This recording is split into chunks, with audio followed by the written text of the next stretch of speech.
Hey budgeteers, you're joining into part 2 of my personal finance tale. So if you missed part 1, be sure to click on this tag here and it'll take you back and you can start there.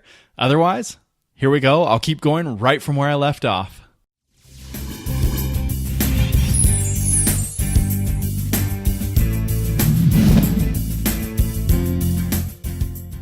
So I got home and I started attending college.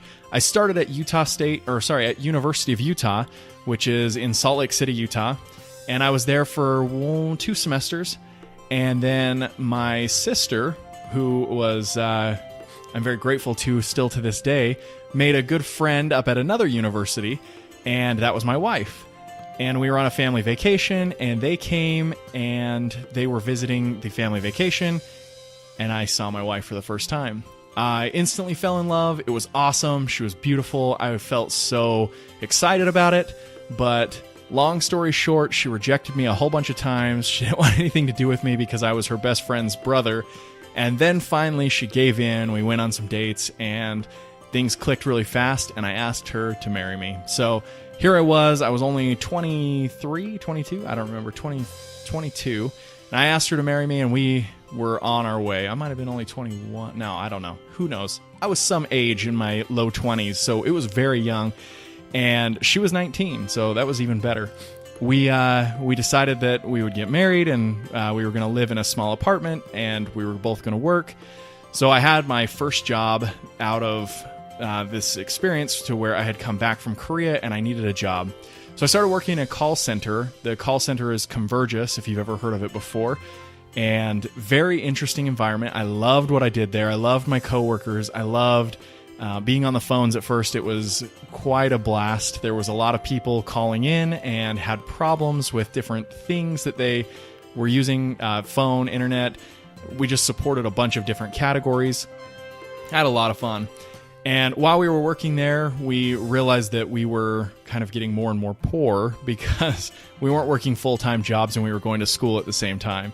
So working part-time and going to school, we realized that we were sinking financially faster than we could swim. So it was time to kind of get out of that situation, and we made a big choice that we were going to leave that area and head down to Salt Lake City. We were up at Utah State at that time. Sorry, I didn't mention that. I transferred schools up to Utah State University, and I had only gotten about 2 more semesters, maybe 3 in up there, when I decided that I was going to move back down to Salt Lake and hit community college. Salt Lake Community College down in Salt Lake City was the best experience I ever had, and I'll tell you why. Honestly, I don't know if it was for the education. They had a lot of good programs, a lot of great professors and good teachers there. When you hear community college, sometimes there's that bad connotation, but I really enjoyed every moment there, and the fact that it was effective and cost efficient and it was just right down my alley, it got me skyrocketed into the schooling process, just made me thrilled. And while we were down there, we grabbed some really awesome new jobs with Discover Card. I have to admit, so if you're not a credit card believer and you have any doubts on using credit cards, you may want to listen to what I have to say first. But if you are 100% against credit cards and anyone who uses credit cards, this may not be the channel for you, because I'm going to talk about them and I'm going to tell you how to use them efficiently and how I use them effectively. So working for Discover Card, I learned a lot about credit cards and what they can do for people and how they hurt people. So there's both sides to that coin, and I learned a lot about that. I worked in the collections department, making outbound calls and collecting on bad debts. So at first, when you start there, you start in the 30-day department and you call out and you talk to people who they have been past due by 1 day or more past their due date, because once they're 1 day to 30 days, they're in the 30-day department, and you just call out and ask people to make their payment. Most of the time, people just forgot or missed something, and they would go ahead and make the payment, and it was no big deal. And then after a while, I got really good at what I was doing. I moved up, and I actually skipped the 60-day, went straight to 90 days, and that's where people were definitely intentionally not paying their cards because something had happened. And typically, when I would call out to these people, it wasn't that they were financially frustrated. It was more that something bad had happened to them and they couldn't pay it anymore. They had gotten in so far over their head thinking that they were going to be able to pay it off, and then they just weren't. which is the danger of credit cards, as you probably well know. And so learning that experience, I saw both the good and the bad. I watched the people who were out there building awesome lines of credit and making excellent amounts of rewards, and those people were banking it. And I looked at the people who were basically falling under and couldn't live anymore. From that point on, I knew exactly the benefits and the pitfalls of credit cards, and I learned that there is some really great things that you can do with credit cards. Also, Discover at the time was opening their online version of a bank. It had been around for quite some time, but they were making it more broad, more known. So I transferred over and I learned the banking side. I worked with CDs, money market accounts, savings accounts, and started to learn how banking worked as well from the inside, which was awesome. All the while I was working on my associate's degree at the Salt Lake Community College nearby, and it was just a great job. We were having a great time, but in the middle of our career there, we had our first son. So my wife decided to stop working, and again, we started to feel that financial pressure that was coming down on us as a family because we were down to one income. When we'd chosen to do this, and it was something that I was determined to do because I know that that was something that my wife had wanted, and it was something that I was willing to support. So I started putting together my plan of attack of how I was going to do this. We started bouncing around. We moved to some cheap housing. We employed help from others, and we were trying our best. We just weren't exactly making it. And finally, interestingly enough, after I graduated with my associate's degree from Salt Lake Community College, we bounced right back to Utah State University, which is where we were going to school at the time when we got married. And we had left there because it was so expensive, and we couldn't really keep our lives going at that time. But for some reason, the second go-around, I was doing great. And so my wife decided that she wasn't going to go to school, that she was just going to take care of our son. And I started pushing forward, going to school, and I ended up back at Convergys again. They took me right back, and I got into a team lead internship to where I was able to learn how to be a manager and participate in training others, which I loved. That was one of my favorite jobs ever. And I got really good at it. I loved working with people. I loved teaching and coaching. And it was the most fun I think I've ever had in a job. And from there, I bounced up and became an official team lead. I led a team of about 10 people on the phones.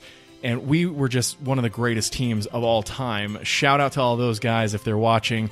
We had an amazing team. Anyone who ever joined my team was among the best of the best. We were always ranked number 1 or number 2 in the entire center, but we held our ground super well. And I was really proud of everyone that I worked with. And it was really fun. I had a lot of fun at that job. I can't even tell you how much fun I have. How many times have I said fun already? But it was great. And I met some really interesting people. And honestly, somebody that I might have met there, and it's another shout out that I've got here, that I didn't actually meet them there, but I wish that somebody like this had been on my team as well, because this person was just amazing. Nerds and Nutrition. What a great girl. Leslie is awesome. She has been around since almost the beginning of my channel. I went out and found her channel, actually, because I was very interested in what she had to say. And she came over and commented on my channel and just has always been a huge inspiration. She's left some great words of advice to me.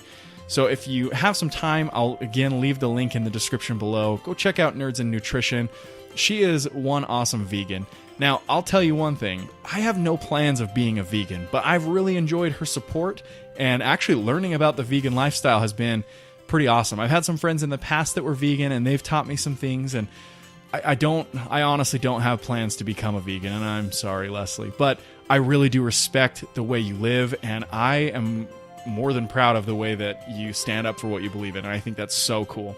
So Leslie says, Budgeteer Leslie here. Just wanted to give you a heads up that I've paid over $1,200 in debt this month. Your videos have definitely helped keep me motivated. Thanks, Quincy. And I really appreciate comments like that. So again, this is one of those comments that's going up on the board back behind me here. Thank you, Leslie. I've really appreciated everything that you have given me while I've been doing this channel.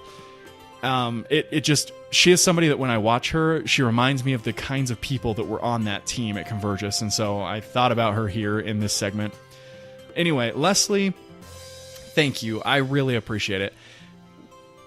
going back to Convergys and talking about how I was team lead there, I really felt that I was going down a really fun path, but I was making minimal money. I mean, it was a college town. I was a manager in a call center. It just wasn't going to pan out for me. And I was trucking away, going after my bachelor's degree. And I found out that I could actually do a dual bachelor's degree where I would actually end up with 2 degrees. And one was in finance and one was in economics, which was awesome. I graduated with 2 degrees. I do have a degree in finance and in economics. And I love finance, and I kind of like economics. It's all right. I won't lie. It's the principles of economics are super cool. When you get into the really nitty gritty details of economics, it becomes sorry, that was a really bad one. It becomes a highly statistical analysis of how the economy works. And while I do love math, I don't love diving in that deep all the time. So economy is always running, and it's always doing some crazy things, and there are mathematical equations to figure out where it's going, and I enjoyed doing those, but I didn't love doing those. On the other hand, I loved analyzing the stock market, valuing companies, and working through scenarios of how to improve companies on the finance side. So that was where I wanted to put my focus, and I wanted to become a financial analyst. I started applying around all over town, and that was when I found out that my job at Convergys had an internal posting for exactly what I was looking for. Thank you for watching. I'm extremely glad to have you here. If you have any questions or comments, be sure to leave them down below. If you enjoyed this video, be sure to hit the thumbs up. For more awesome videos, make sure you are subscribed.